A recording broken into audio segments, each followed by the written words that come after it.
kasih atas kesempatan yang telah diberikan kepada saya, Maria Angela Pakai, dari kelas 12-1 SMA Negeri 4 Kota Kupang. Di sini saya akan mempresentasikan tugas sejarah wajib tentang disintegrasi bangsa.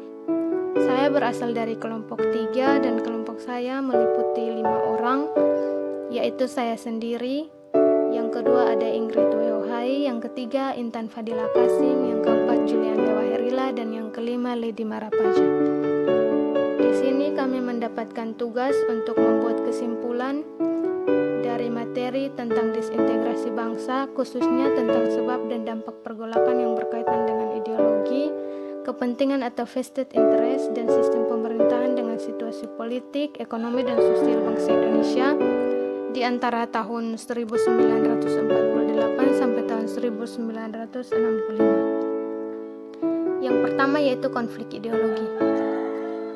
Konflik ideologi di sini terjadi akibat adanya perbedaan ideologi di antara masyarakat Indonesia saat itu. Jadi masing-masing kelompok pemberontakan itu saling bersaing untuk mengusung ideologi mereka masing-masing. Mereka tidak lagi mau menggunakan ideologi yang sudah ditetapkan pada saat itu, tetapi mereka ingin membuat ideologi mereka sendiri. Lalu yang kedua ada konflik kepentingan. Konflik kepentingan di sini berkaitan dengan kepentingan yang tertanam kuat dalam suatu kelompok.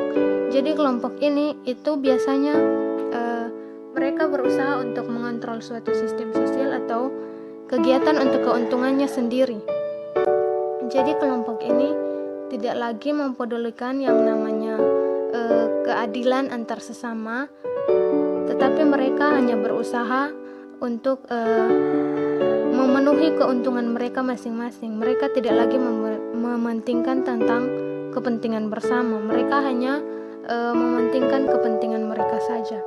Lalu yang ketiga ada konflik di sistem pemerintahan. Konflik di sistem pemerintahan ini ada dua. Yang pertama berhubungan dengan pihak pemerintah asing atau pihak dari negara lain. Lalu yang kedua itu ada berhubungan dengan pemberontak dalam negeri.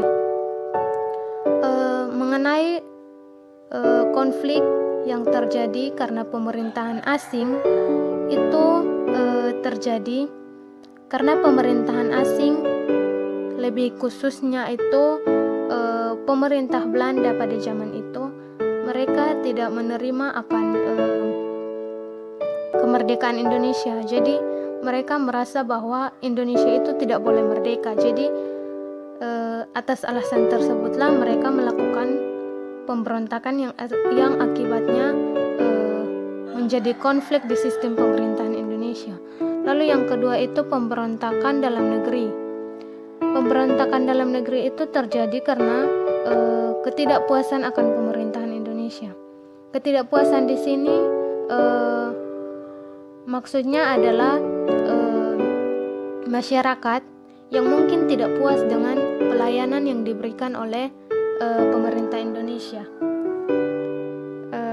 Lalu yang berikut adalah dampak-dampak yang terjadi akibat pergolakan konflik yang terjadi dalam kurun waktu tahun 1948 sampai tahun 1965. Di sini ada 3 dampak, yaitu yang pertama di dampak ekonomi, yang kedua di dampak politik, yang ketiga dampak untuk sistem pemerintahan. Yang pertama dampak ekonomi di sini. Dampak yang terjadi dalam pemerintahan Indonesia untuk bidang ekonomi yaitu yang pertama keuangan negara yang sangat menurun. Lalu yang kedua adalah terjadinya inflasi. Lalu yang kedua dampak di bidang politik yaitu yang pertama sampai bulan Desember tahun 1945 PKI hancur sebagai kekuatan politik di Indonesia. Lalu yang kedua lahirnya peta kekuatan politik baru yaitu Tentara Angkatan Darat yang lahir secara politik. Lalu yang ketiga ada dampak di sistem pemerintahan. Itu yang pertama banyak tentara yang gugur di medan perang. Lalu yang kedua kehidupan masyarakat terganggu.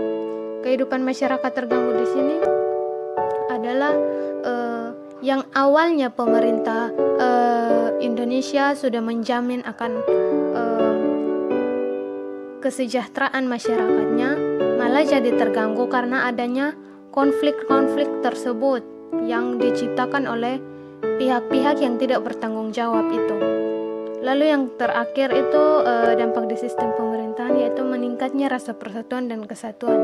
Meningkatnya rasa persatuan dan kesatuan di sini itu mengenai masyarakat Indonesia yang semakin bersatu, semakin memiliki rasa untuk saling bersatu antar sesama untuk bisa menghentikan konflik-konflik yang terjadi dalam kurun waktu tersebut.